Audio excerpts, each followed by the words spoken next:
Assalamu alaikum rahmatullah. Good morning, everybody.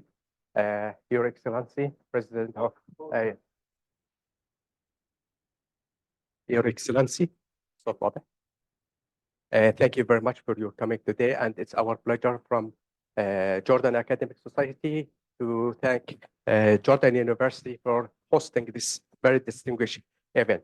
Your Excellency, Professor Dr. Nathir Obeidat, the President of Jordan University, Your Excellency OKUYAMA Jiro, thank you very much. And our very distinguished guests, thank you very much for your coming today to attend this workshop.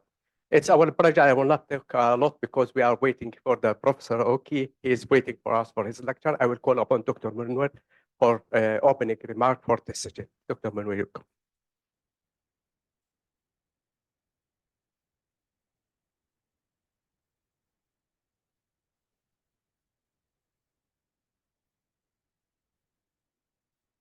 بسم الله الرحمن الرحيم. صح؟ طيب. Good morning to everyone who joins us today, either in person or online. His Excellency Professor Nathir Obeidat, the President of the University of Jordan, His Excellency OKUYAMA, the Ambassador of Japan to Jordan, His Excellency Dr. Hazim El Naser, the former Minister of Water and Irrigation, Professor Mohammad Matouq, the President of the Jordan-Japan Academic Society, dear Vice Presidents, Deans, guests, and colleagues. Welcome to the seminar, which is entitled today, World Water Crisis and Adaptive Solutions for Jordan. So, today, through the internet, Professor Oki from the University of Tokyo will share with us his expertise in water resources, climate change, and sustainability. In this talk, Oki will introduce adaptive solutions for Jordan, which stands at the forefront of the water crisis due to its arid climate and limited resources. Also, Professor Oki will present how scientific research and data-driven policies can drive sustainable water management. In his renowned paper in Science Journal, Professor Oki showed that in 2050, more than 3 billion people will live in highly water-stressed areas due to uneven distribution of renewable fresh water resources in time and space. Ladies and gentlemen, I would like to thank all of you for joining us, and I leave the stage for Professor Hazim El Naser, or the next speaker, sorry, His Excellency. He will continue the speech, please. You, Dr. Menwer, and now we are asking His Excellency Mr. OKUYAMA Jiro for his remark speech. Thank you.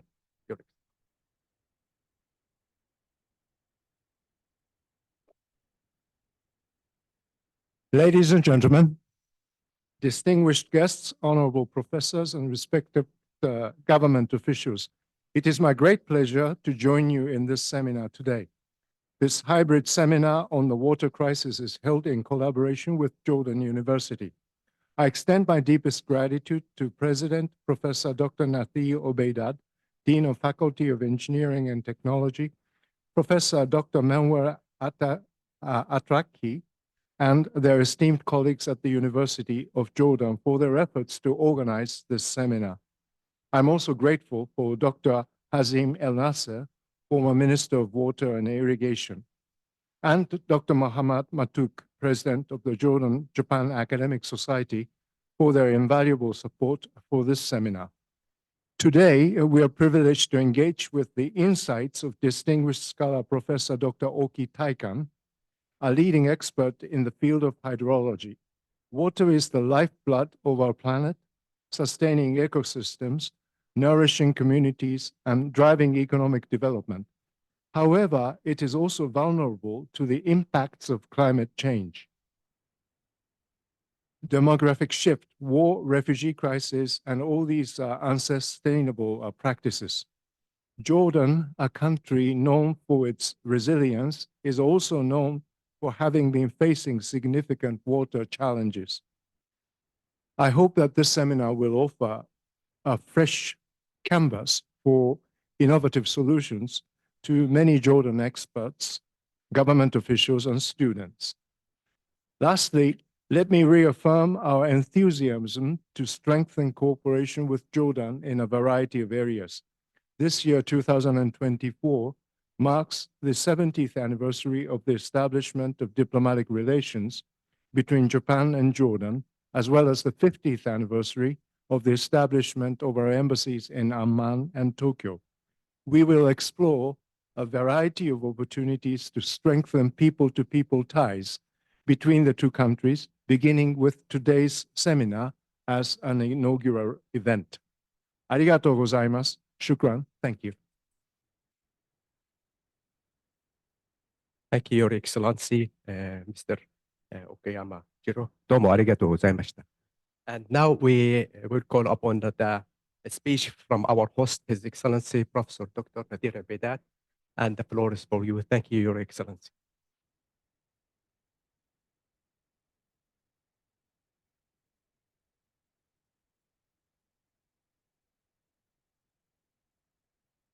الله الرحمن الرحيم. Your Excellency, the Ambassador of Japan in Jordan, Mr. OKUYAMA Jiro. Your Excellency, Professor Hazim El Naser, former Minister of Water and Irrigation. Professor Mohammad Matouq, President of Jordan-Japan Academic Society. And Professor Menwer Attarakih, Dean of Engineering. Thank you for the School of Engineering for hosting this important seminar about water. And we have to believe that the global water cycle is a natural phenomenon. Whatever we do, nobody can stop this cycle, but we have to work to make this cycle carry with it moderate water, volume of water that can affect our life positively and to avoid any unwanted consequences. We believe that water is equal life. وجعلنا من الماء كل شيء حي أفلا يؤمنون صدق الله العظيم. This is to say that water is crucial for life, people, and anyway, we have to accept this fact. It's natural for humans to accept the unequal distribution of all earth resources, water, and what anything connected to it, such as food and environment. Our aim is to develop water resources everywhere. However, this issue is not only related to the abundance of water resources. Rather, to do our best to eliminate the water problem in the lives of people everywhere. We need to face the future without too much water and without too little water or water highly polluted. We need water to live. We need it to feel that we are in peace, to feel that the water impacts of our life is acceptable. It's a crucial factor to look for the need of water for agriculture and to secure our food. It's important for our health and to drink, to clean, and to enjoy sport. Simply, there is no life without clean and enough water supply. When we talk about water, we have to talk about climate change and its impact on raining and its effect on agriculture, health, and heavy rain with its negative consequences. We have to work together to stop wasting of water, to maintain clean, healthy water to everyone. And we have to support sustainable development and human well-being. It's clear that all communities, countries, governments, and researchers should work together to create ways to and methods to achieve sustainable development and appropriate water supply and use, improving its infrastructure, and to work together in reducing the impact of climate change. The researchers from universities in Jordan and in Japan should work in research groups together in order to achieve our best goals in green sustainability and water availability. We at University of Jordan are honored to host this event with these prominent figures, researchers, experts, and scientists from Japan and Jordan, and to welcome the participants through Zoom technology. I would like to thank you all for your time and effort and to make this event possible and fruitful. Thank you again and goodbye.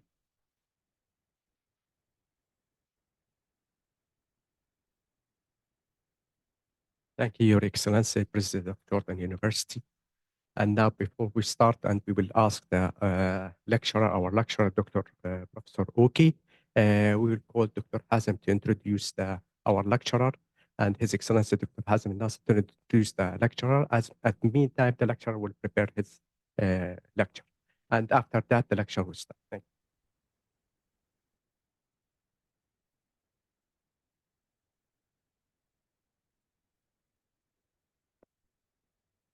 Excellencies, ladies and gentlemen, good morning.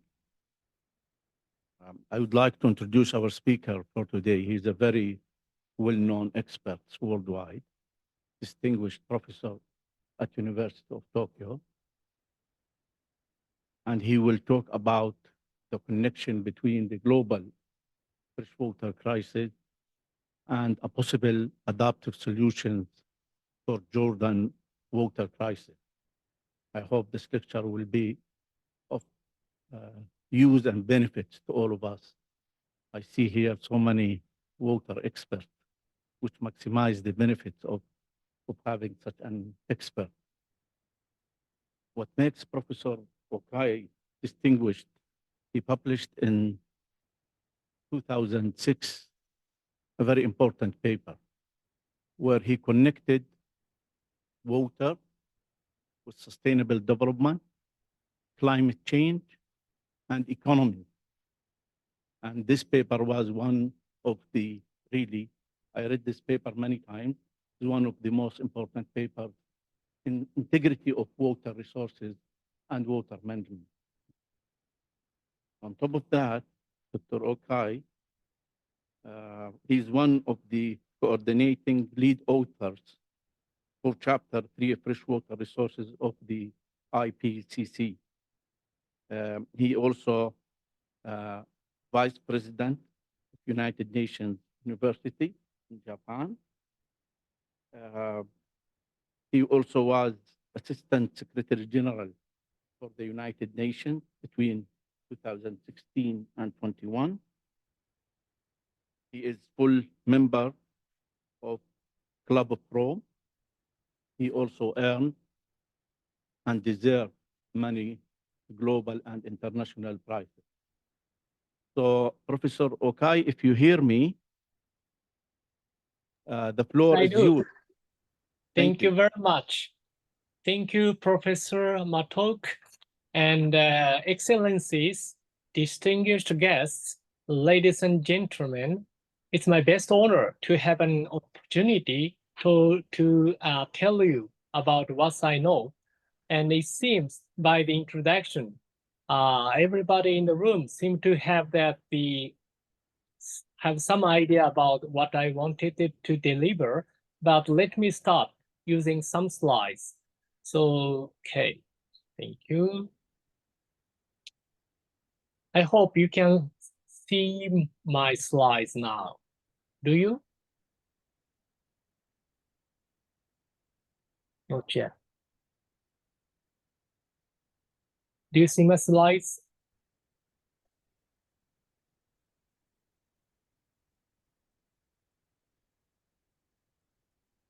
Yes, Professor Oki, we can see. Yeah. Okay, great. So I like to talk about that the general issue about why that the even though on the planet aqua planet Earth we have a water shortage and how we can make the situation better. Okay, let me start from that the this diagram. This is that the red color and blue color indicate that annual precipitation, rain and snow, and bluish color indicate a lot of precipitation annually. And Japan is in the middle semi-arid region as a latitude, but due to that Asian monsoon, we have plenty of precipitation. But the Jordan, that is more or less 100 to 200 or the somewhat a little bit more rainfall annually. And these lines are the big rivers, but I wanted to remind you that you see that the in Japan, we say that 4 ancient civilizations. It's not popular in the world, but anyway, so like the ancient Egypt, Middle East, and current Pakistan and the northern China, these regions could develop that ancient civilizations. And it's interesting to see that the cities which have the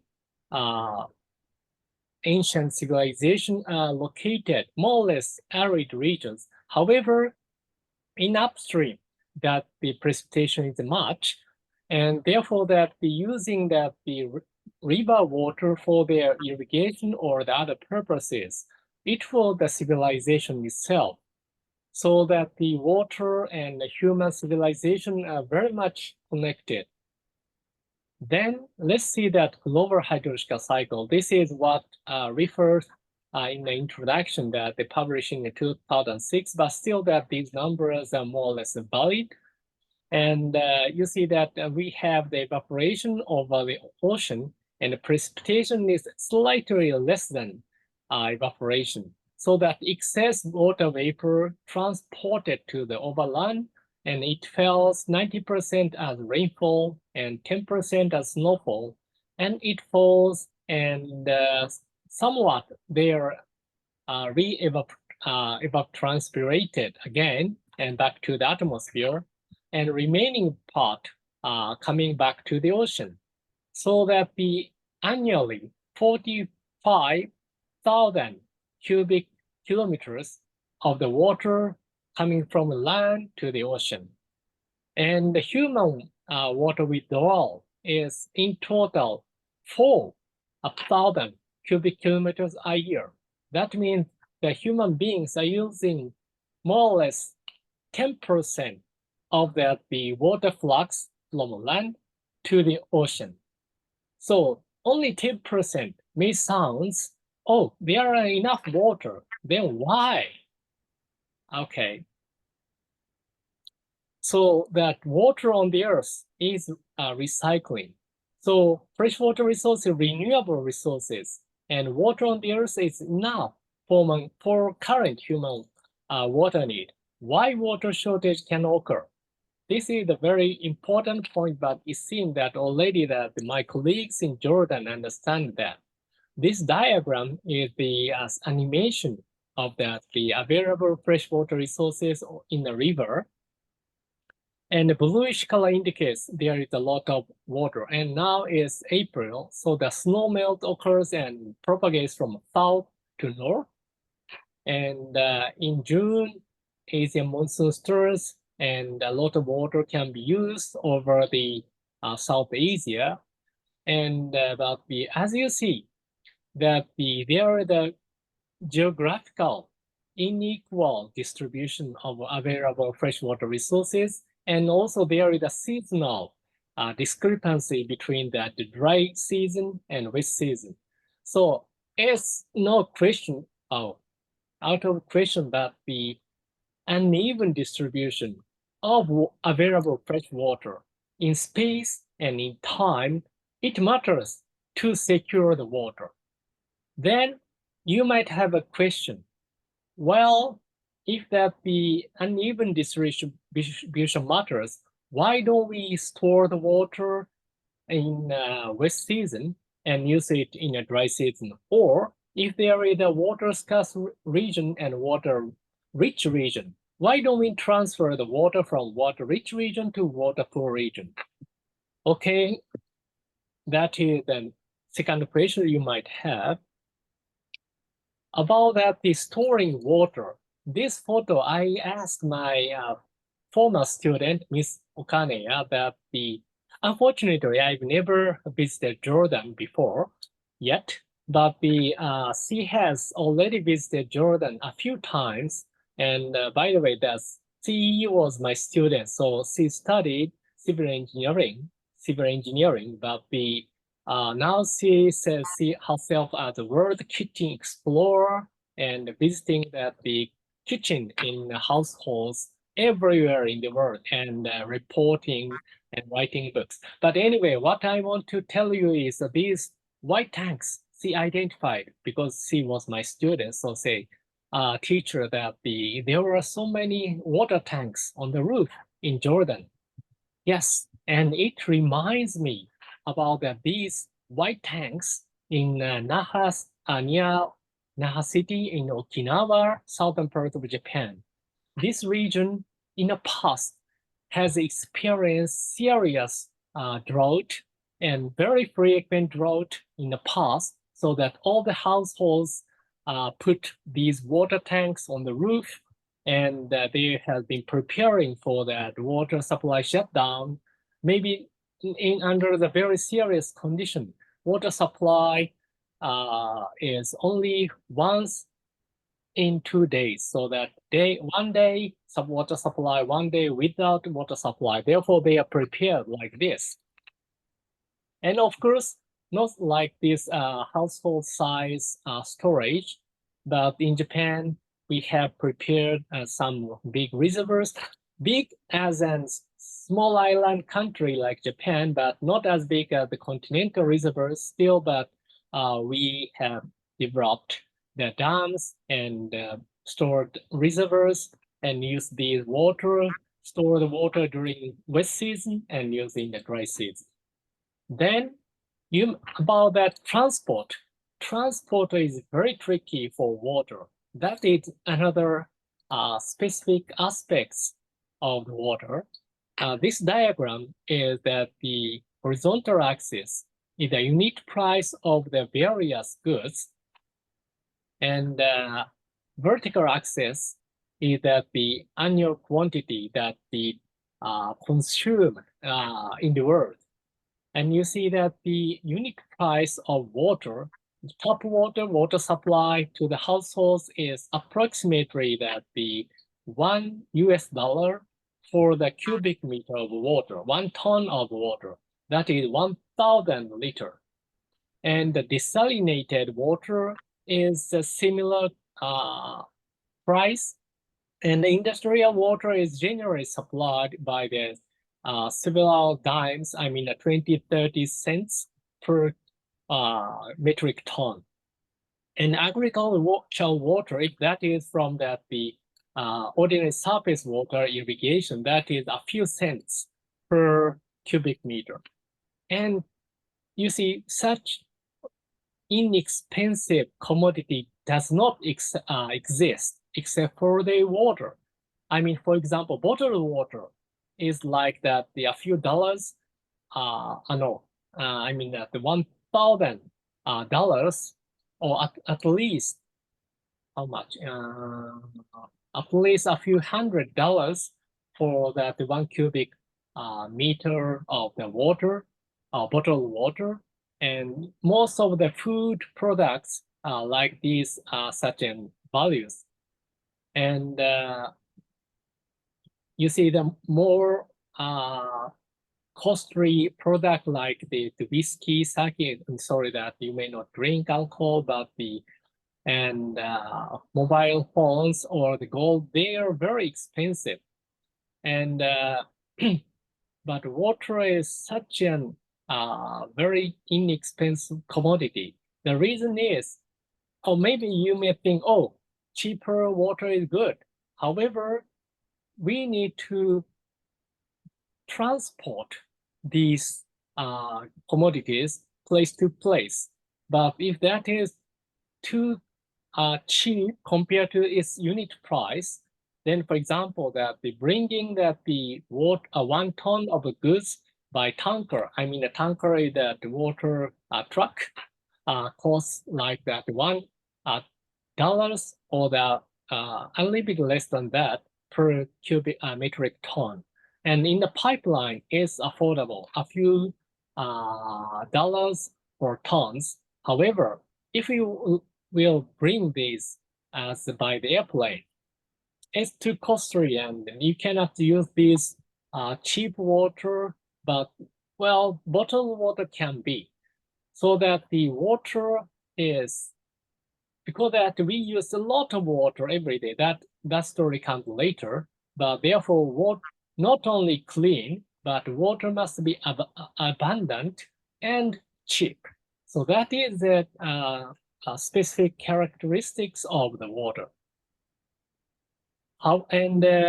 Therefore, that the water is a local commodity and cannot be transported in a long distance. However, there is a water that can be transported. That is the virtual water. The virtual water was originally demonstrated by the idea by the Anthony Allen. He passed away a few years ago, but he says it requires 1,000 tons or the cubic meter of water to produce a ton of wheat. And importing a ton of wheat means that 1,000 cubic meter of water does not have to be mobilized locally. Therefore, that if you think that, oh, we need to develop or produce all the food we eat, then you need a lot of water locally. However, importing the food, of course, we have to pay for that. Then we don't need to use that our very precious local water. And we can import that the food which was produced in somewhere with a lot of water. That is the idea of virtual water. And 1,000 tons was the approximation by the Professor Allen. And we estimated how much water is required to produce crop and meat. And crops like maize, wheat, soybean, more or less 1,000 or 2,000 liters of water is required for 1 kilogram of these crops. And rice, we use that water for ponding, so it requires a little bit more water to produce 1 kilogram of rice. And egg, poultry, pork, and beef, these cattle requires a lot of water per 1 kilogram of their meat, because that we feed them, and to grow that the feeding grasses requires plenty of water. And in the case of cows, they live longer life to produce a meat. Therefore, it requires 20,000 liters per 1 kilogram of meat. So this is that the approximation. And now we have developed that the comprehensive water resources and hydrological model that combines both that the natural hydrological cycle, like how much precipitation, how much evapotranspiration, how much runoff go to the river, and how much going to the groundwater. But in conjunction with that, the human activities like that, okay, we store the water to regulate that water supply, and also that we withdraw the water from the river, or we extract the water from groundwater. So these human activities are incorporated with the natural water cycle. And this is the real water cycle, what we see in the real world. And using this model, good thing about the numerical model is that we know, okay, for example, that if the maize was produced, how much water used for the maize was from how much is from rain and how much from the river water, how much from the groundwater. We can identify it. Of course, we need a validation, but so far it corresponds very well with the observation. And this is an example of the model simulation. That blue color and green color indicate that the share of the precipitation, that is sometimes called green water, in consumptive water used by crops. And by first glance, you see that the most of the world that the crops were produced or grown by the rainwater, so most green. However, in some parts of the world, like in China and western part of or the Tibetan Plateau and Pakistan, and some part in the Middle East, or in Spain, or the Northern Africa, or that western part of the United States and Canada, they show the blue color. That is using either the irrigation from the rivers, or they're using the water from the middle-sized reservoirs once stored and used for the irrigation, or the fossil groundwater, that is non-renewable groundwater. And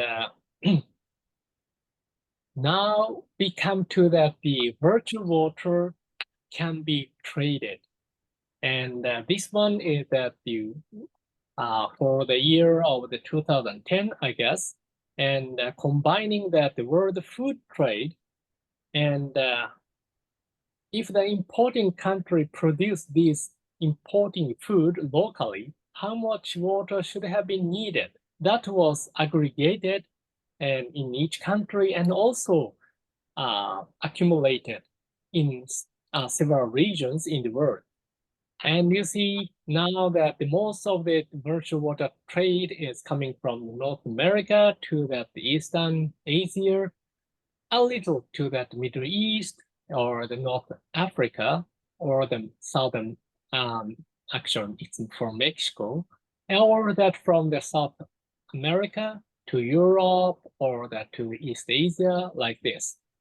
And this is what's happening, but let me explain that how that virtual water trade reduces water scarcity. So traditionally, we classify the water scarcity situation by how much water can be used per person, per capita, per year. And if that number is 2,000 to 5,000, we classify the country as low. But from 1,000 to 2,000 per person per year, we classify as very low. And if that is less than 1,000, we call catastrophically low. And there are two figures on the left. And you see that the upper figure is about that without considering the virtual water trade. So this is the natural condition of the world. So this is the natural condition. However, in reality, there is a virtual water trade like this.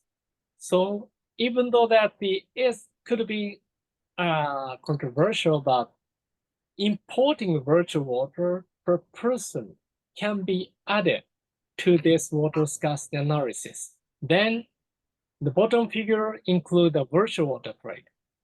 You may not see that big difference, but for example, in North Africa, that the Libya, I guess, was catastrophically low in natural condition.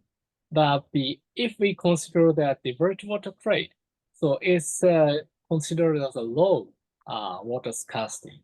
So that in these regions, in these countries, that the water scarcity, natural water scarcity was compensated by the virtual water trade.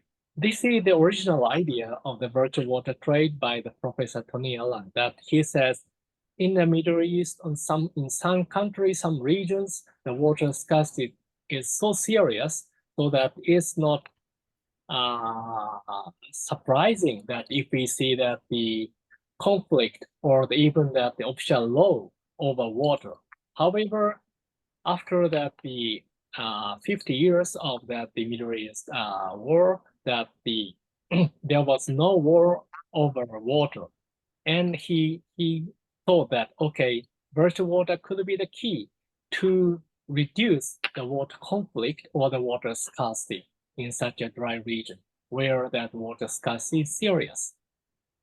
And this one is water shortage mitigation by the virtual water trade and economic level. So that the without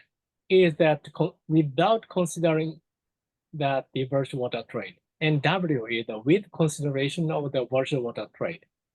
So that they are the with and without considering the virtual water trade, but I classified that nations which was that the low or the very low or the catastrophically low water scarcity nations into that the 5 category classes by the GDP per capita. Then 4 nations, even with or without considering that the virtual water trade, there is no change about the classification of the water scarcity low, very low.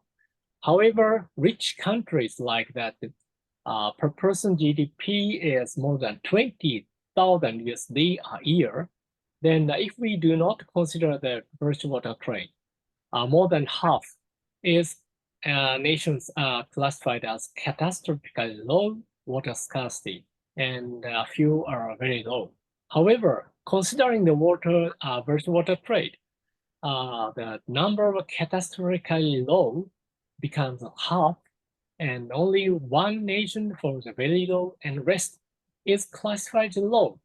So that as you see that if you have enough economic power, you can import the food and use that local water for the other more productive purposes like the industrial water or that even domestic water, and save that the local consumption of water. That is the role of virtual water trade. And further, we analyzed that the relationship between the GDP per capita in USD and renewable freshwater resources and virtual water trade, so that each dots or the circle correspond to that one nation, and orange color indicates that net virtual water exporting countries, and bluish color indicates that the net virtual water importing countries.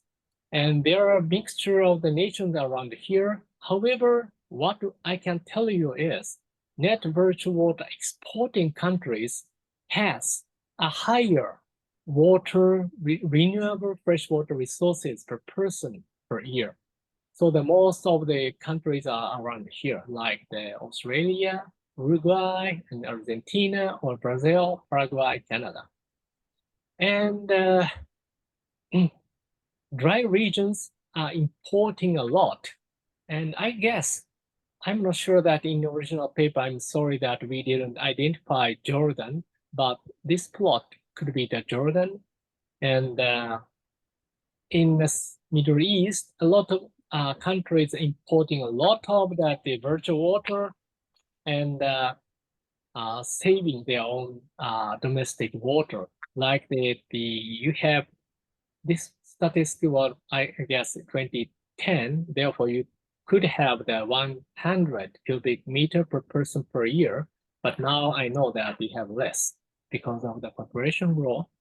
And Kuwait, in the case of Kuwait, only they have the less than 10 cubic meter of water per person per year, but somehow they are importing the virtual water and they can survive.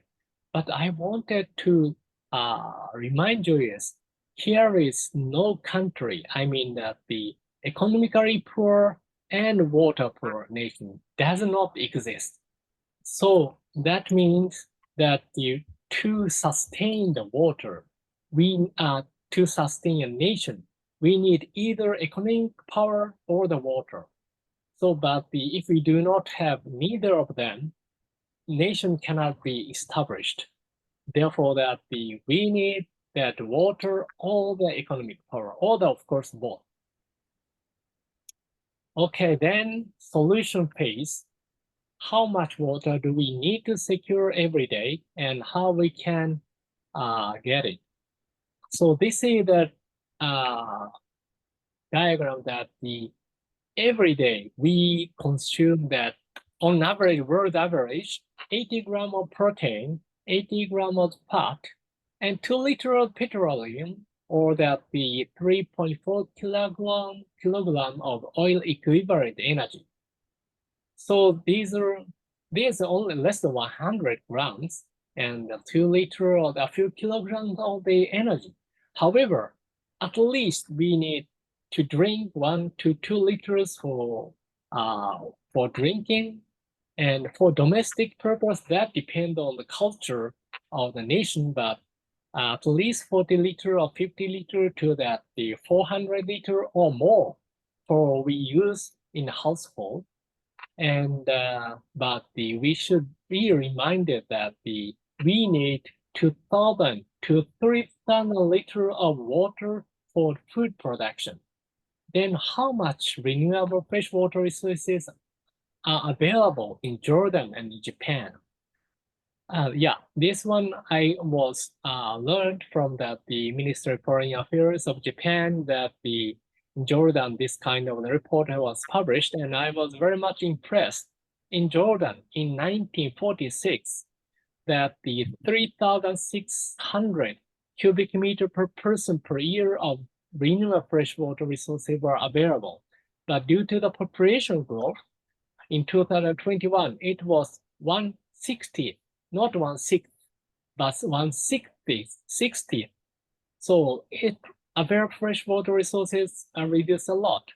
And this corresponds to that 160 liters per person per day. And so that it's not feasible to produce that the required food within that Jordan domestically. But interesting that in the 1946, it was 60 times and 99,600 liters per person per day.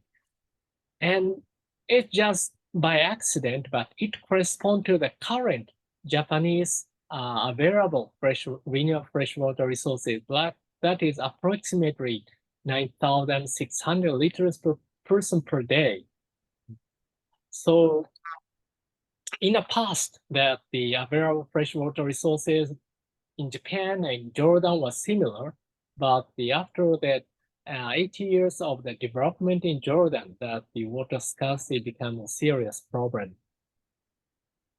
And that currently all of you should know that desalination plants in practice, and this one is a example of that it was, I guess, 40,000 cubic meter. It's not as big as which we see, for example, in UAE or in Jordan, but the 40,000 cubic meters per day of that capacity of the desalination plant.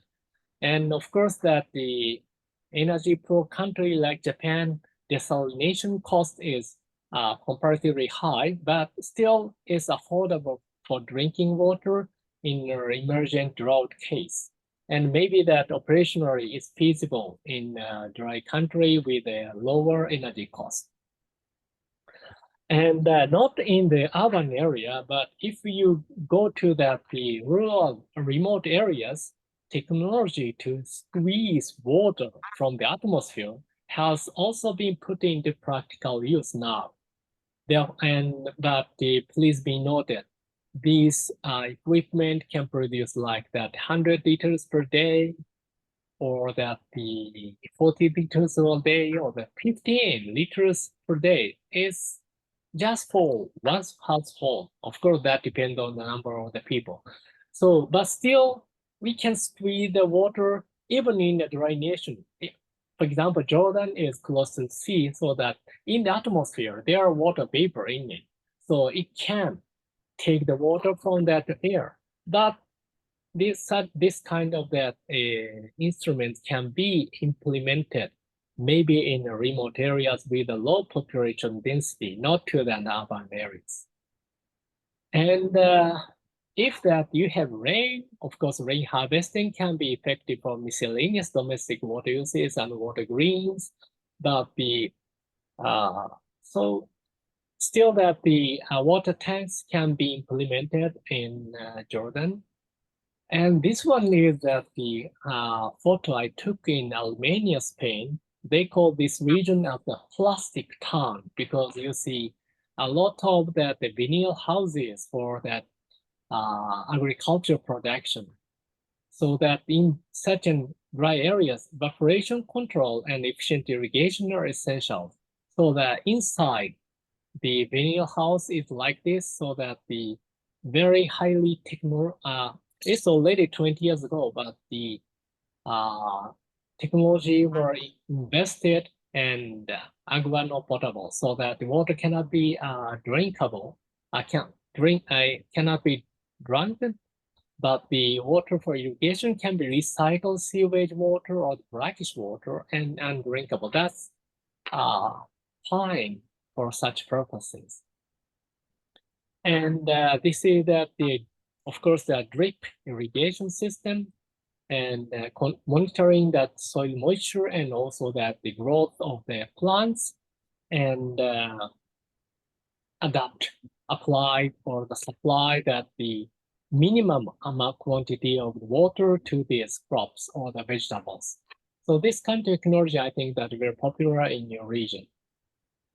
Okay, finally, the message I'd like to share with you is this one, that you may know that before the Sustainable Development Goals, SDGs, there was a Millennium Development Goals.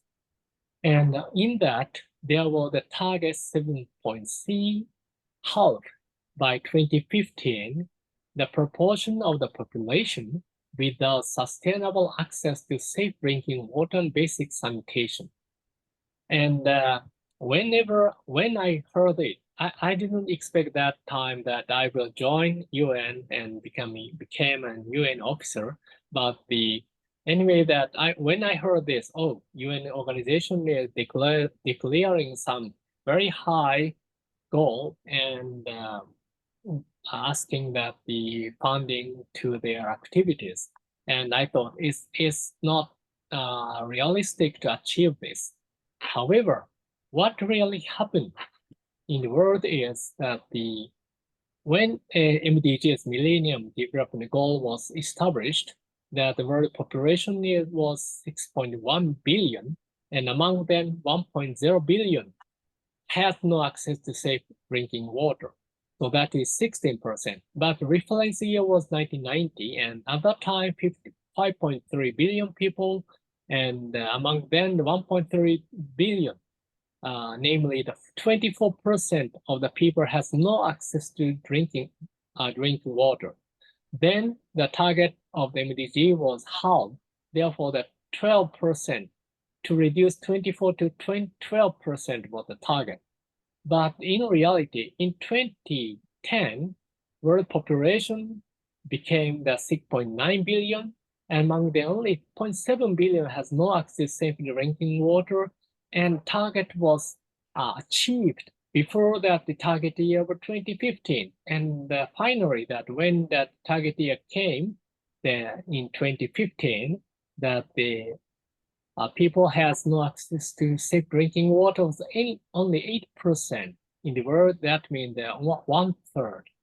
I was very much astonished, surprised, and I asked that Minister of Foreign Affairs in Japan, or that JICA, Japan is aid agency, and World Bank, or that the Asian Development Bank, that the officers in charge of the water, why could it be achieved?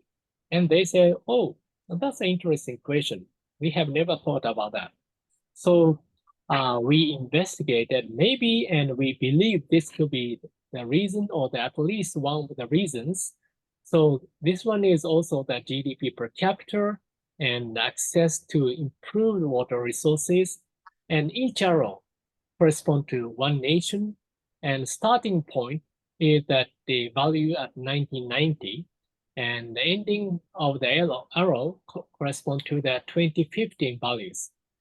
And most of the nations developed economically from the 1990 to the 2015, and they increased the access to improved water sources,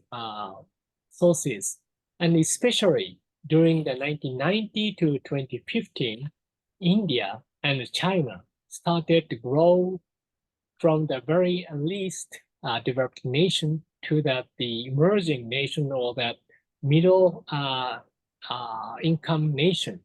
And I suppose this arrow could be Jordan, so that during this period, already Jordan has a very high access to safe drinking water and moderately developed the GDP per capita. But China and India improved their situation a lot. If we see precisely in the case of China that a lot of population moved from rural area to the urban area, and urban area that the water supply was prepared. But in the case of India, that still a lot of population remained in the rural area, but the Indian government and local governments try to increase the water supply to these rural areas as well. But anyway, so that from this figure that the economic development helps to increase the access to improved water sources.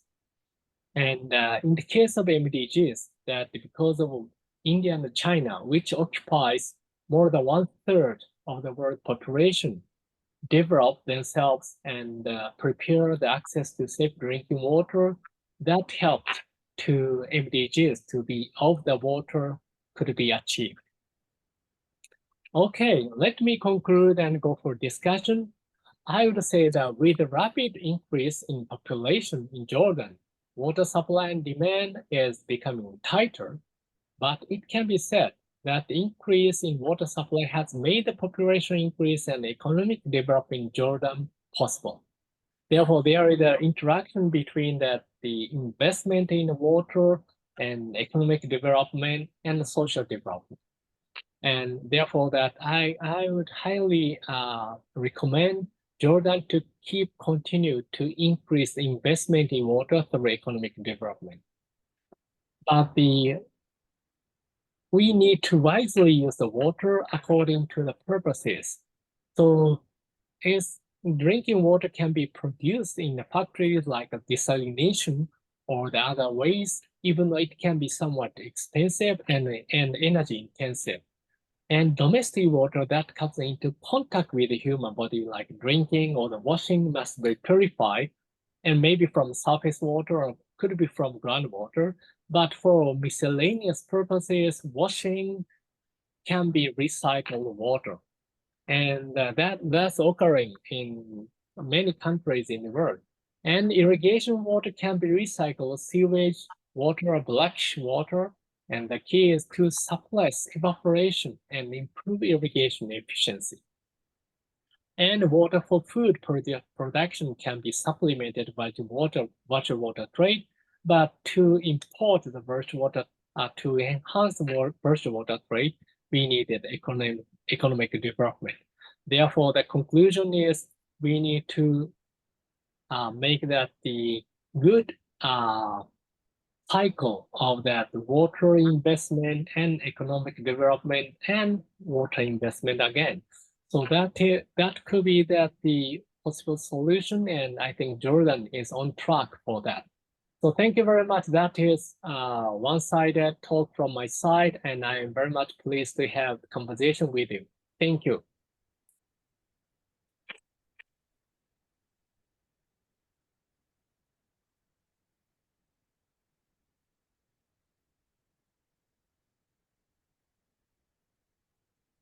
Thank you, Professor Okai, for this enjoyable lecture about fresh water and options for supply regionally and internationally.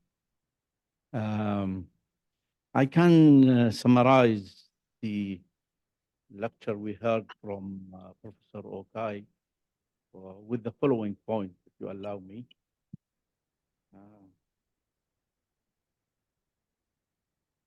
Professor Okai focused on the global water cycle and he tried to question why we don't have enough water. And he showed us the climate change with time.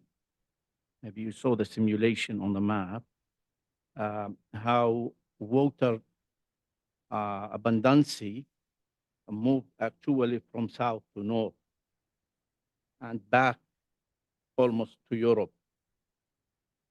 And he said this is unfair distribution and why we don't transfer water from areas of abundancy to scarce water areas.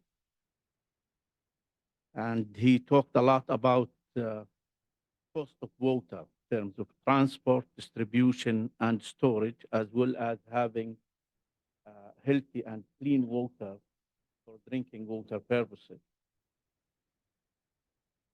He talked most of the time about virtual water. Virtual water, simply, as he said, instead of growing food and grain in a scarce water country, it's much better to import these commodities from rich water countries.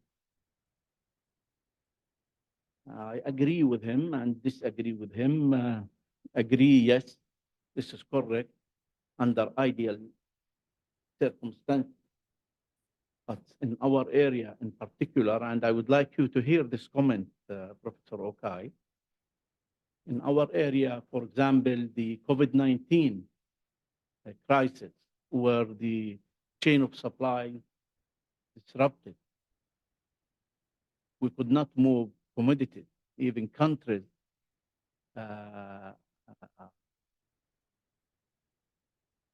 put regulations on exports of grains, as you remember.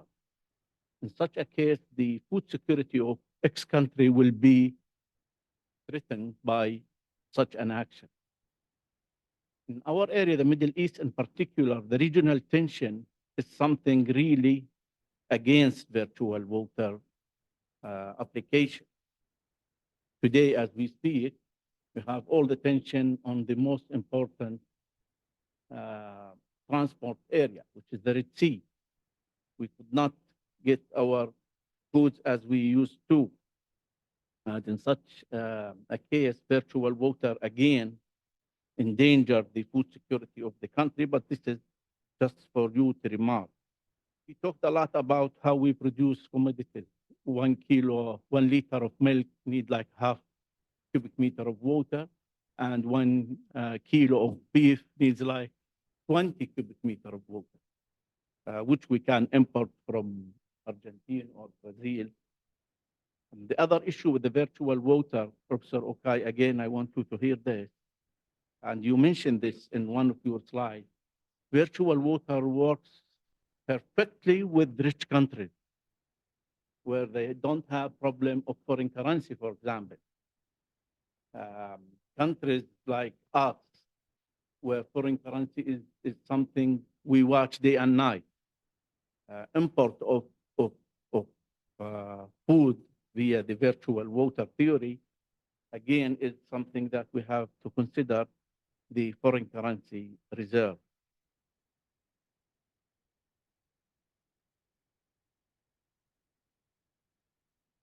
He talked a lot about low countries, which is less than 1,000 cubic meter per capita and year. You know, Jordan is today less than 100, actually 61. And he said about Jordan, 1946 used to have the same per capita of water availability as Japan. And now we are like from 3,400 went down to 61 cubic meter. This is not because of population growth rate, rather because the influx of refugees. Jordan hosted 5 waves of refugees. And the last one, the influx of 1.5 million Syrian refugees, where water demand increased by 22% overnight. This increase in demand does not match increase in supply. And the end result was reduction in water availability per capita and year. So I wanted you also to remember this. Also, he talked about the targets for the, let me check here. Yeah, he said about additional options on top of the virtual water, like desalination, roof harvesting, water roof harvesting, treated wastewater, smart agricultural technologies. By the way, in Jordan, we are doing all of this, plus. When it comes to reuse of treated wastewater, Jordan among the countries worldwide where we use 100% of our treated wastewater. And as you said, this was good part of the solution that today we don't have a real crisis of water supply. I like your comments on the MDGs. You know, today we talk about SDGs, but also people forget MDGs. And I like the percentages that you mentioned. You know, despite all of this, we reached 8% in 2015. And you noticed also that with economic development, percentage of people connected to the public network increased, as this is the case with China and India. So I will stop here because I don't want you to listen to me too much. And we will give the floor to the audience to ask Professor Okai or to comment. Oki. Excuse me, I'm very sorry. Professor Oki. Although No I problem, sir. command so many years, but names sometimes are difficult. As our names actually difficult for you, names are always difficult. I will give the floor for a few questions, if you don't mind. Again, I would like to thank you for all the efforts and for this distinguished presentation. And let me check if we have, it seems that we have more than one question. I don't know how you're going to do this. We start here with Dr. Please introduce yourself. يلا طلع فوق هلا بنرجع لك. Thank you.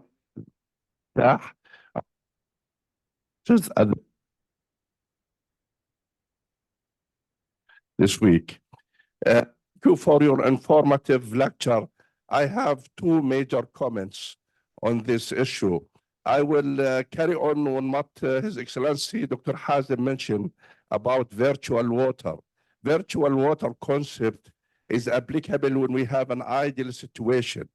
In this region of the world, we have several events with complicated hydropolitics issue in the region. You know, the embargo, the forced embargo in Iraq, the war now in Gaza, and the turbulence that we have in food and transport during the war in Ukraine or in the Red Sea events. These are limitations on the virtual water concept that we should probably consider of having our resources in-house as much as feasible. The second point is that you talk about achieving the Millennium Development Goals. But if you look to the Sustainable Development Goal that we have up to date, as we speak in 2024, the world has achieved about 51 to 53 of the Sustainable Development Goal. And in this pace, it cannot be achieved by 2030. We have to double the rate of attaining Goal 6, as you know, which is the water for all. Thank you very much. Maybe it's better if you answer at the end. Is that okay with you? Oh, yes, that's fine. Thank you.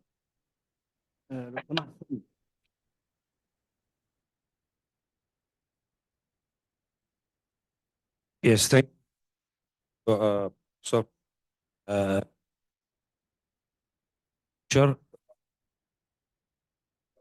Okay.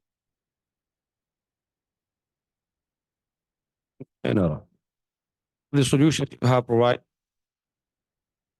with the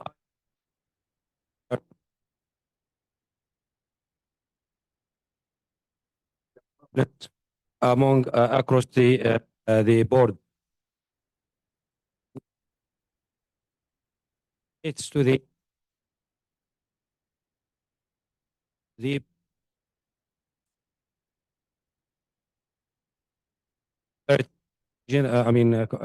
whether it is conventional fuel or renewable resources. It would be very useful to link what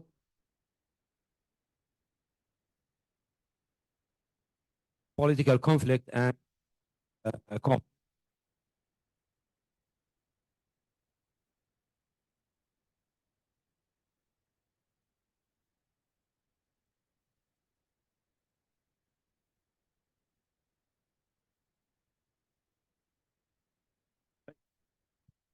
The lady over there, you have, please.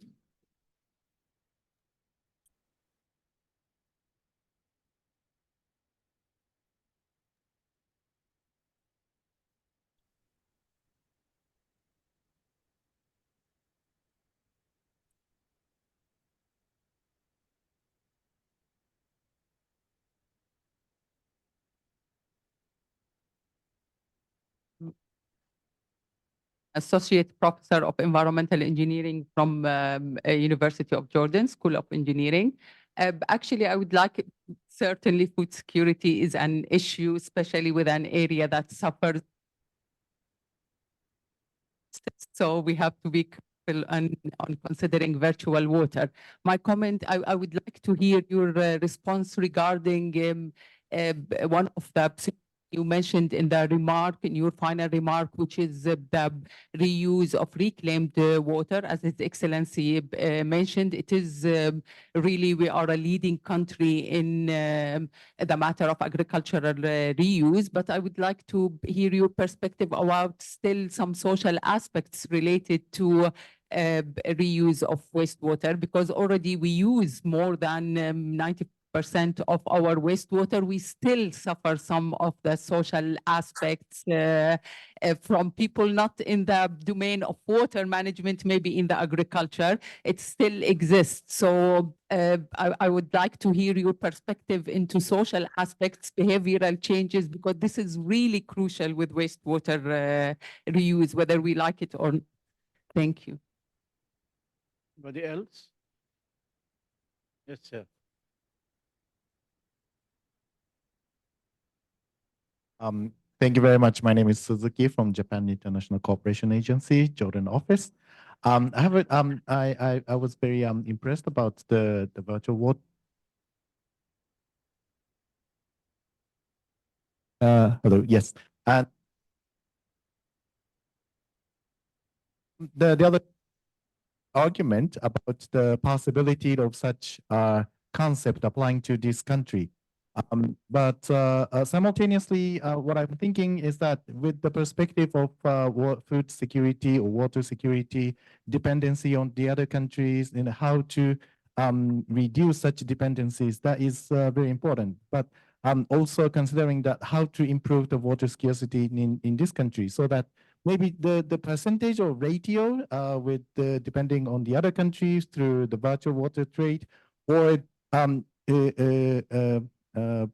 increasing the water production within country, so that always the ratio, how much to be allocated for the water trade, how much allocated to the domestic water, how much allocated for the reclaimed water.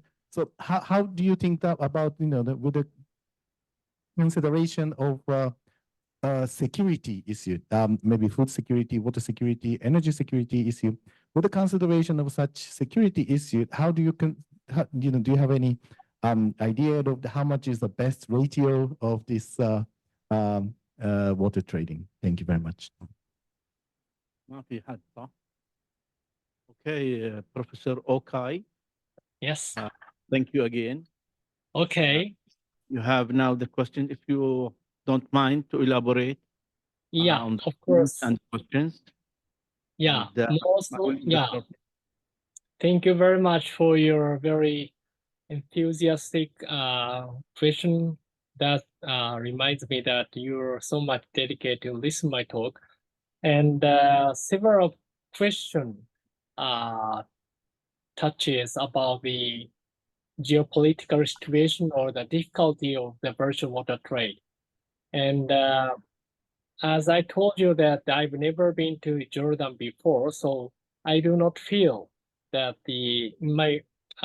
myself about that the critical situation of that the Jordan or the neighboring nations.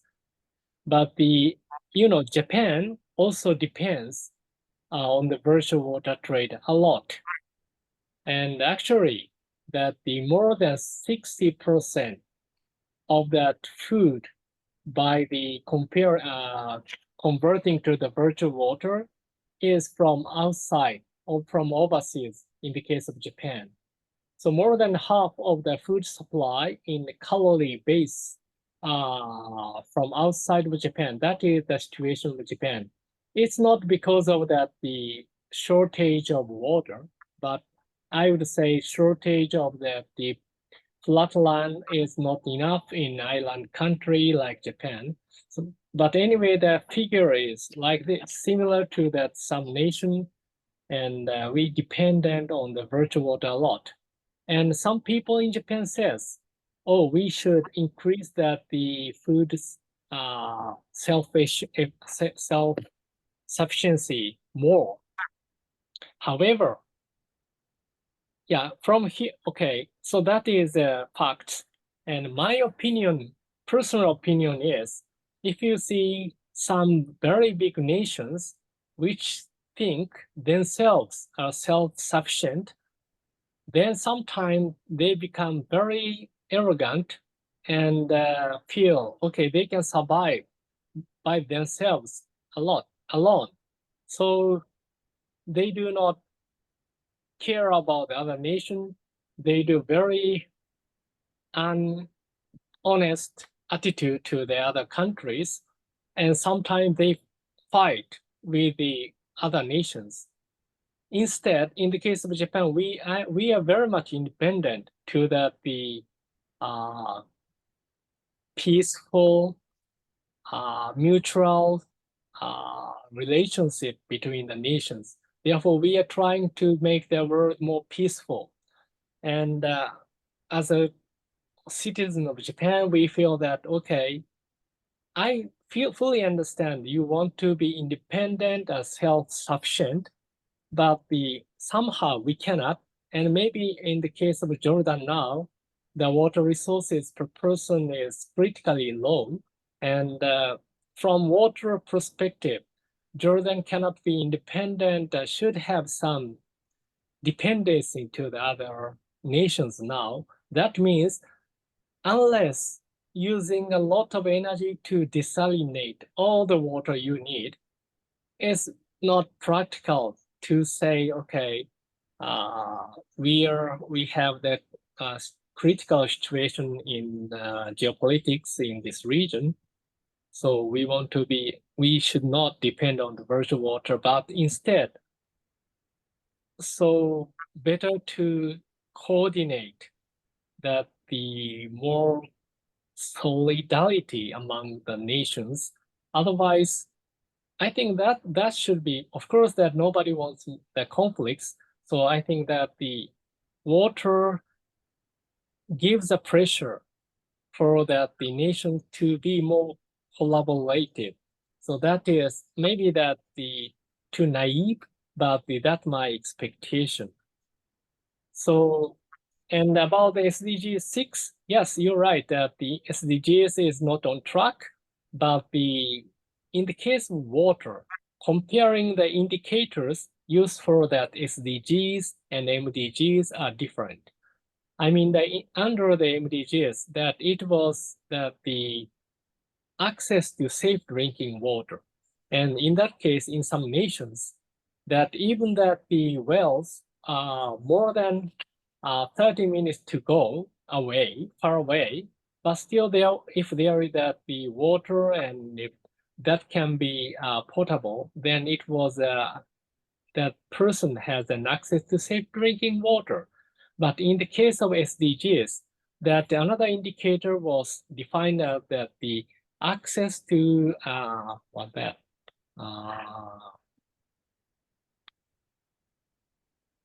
safely managed water services. So that is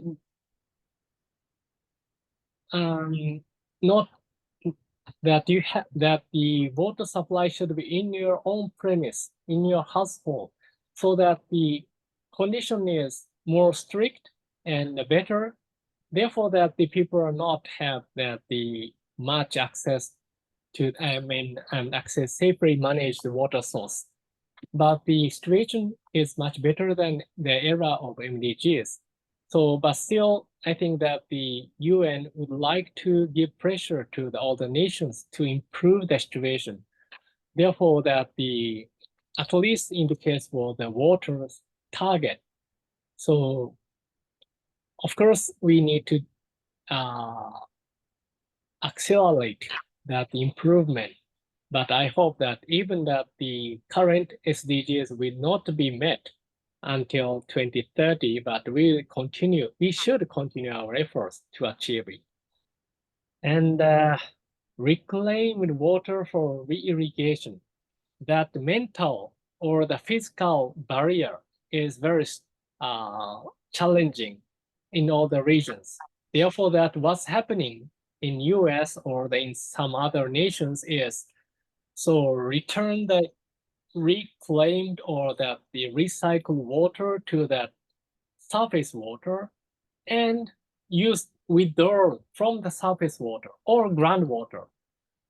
In Orange County in California, US, so they recharge the aquifer with the recycled water, reclaimed water, and withdraw the groundwater from a few distance from the recharging well. So like this, it can, from the engineering perspective, that the water supplying agency is withdrawing water from the recycled water. But once it becomes the groundwater, our mental barrier or that the behavior, perception of the people will change a lot. And same thing is happening in Singapore. So then in Singapore, they call new water, that is the reclaimed or the recycled the sewer water. They put it in reservoir once and take the water from the reservoir and purify it and supply or mix to the surface water for that water supply in Singapore. So that there are many measures to adopt to overcome such an people's perception, I hope. So I hope that I respond to the major questions you might have, but I'm very happy to have further discussions, if any. Yes, very, very, very clear and precise, and precise and summarize. Thank you very much, Mr. Oki, and thank you for your time. I know that now it's time 6:35 evening in Japan. So keeping you a long time. Now we come to the final stage of the seminar. We will have a closing words from Ms.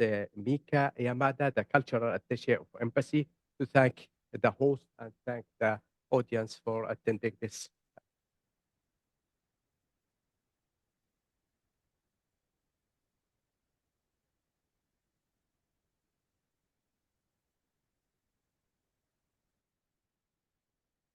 Dear esteemed participants, thank you all for attending today's seminar. And also, I would like to extend my gratitude to the University of Jordan, Dr. Obeidat, the Dean of School of Engineering and Technology, Dr. Menwer, and today's lecturer, Dr. Oki, today's moderator, Dr. Hazim, and Dr. Matouq for their great cooperation in conducting this seminar. To conclude today's seminar, I would like to ask you all to give us your feedback on the seminar. Please scan the QR code on the screen, and your feedback would be highly appreciated. Again, thank you so much for today.